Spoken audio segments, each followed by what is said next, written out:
කොහොමද යාළුවනේ? ඔන්න ඉතින් මම හදාවේ මට හම්බුණු මුල්ම ඕඩර් එක මම කොහොමද කරේ කියලා පෙන්නන්න. නූල් බෝලකටකුත් වට කරගෙන මම මේ හදන ගමන් ඉන්නේ කුෂන් කවර් එකක්.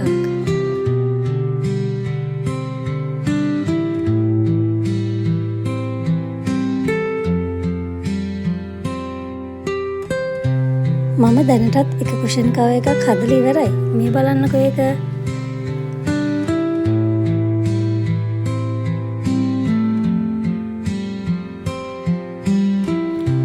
මේ කුෂන් කවර් එක මහන්න ටික කාලයක් නම් යනවා. කොටු ගණන් කර කර රටා මවමව තමයි මේක මහන්න ඕනේ.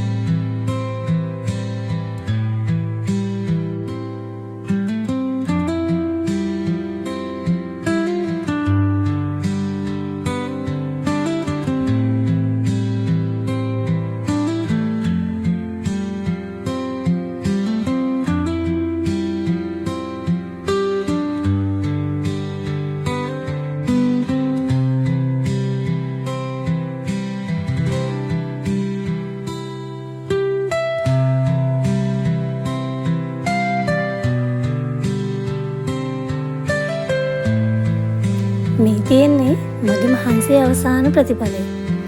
ඕඩර් එක ගිහින් බාර දෙන වීඩියෝ එකත් අරගෙන එන්නම්.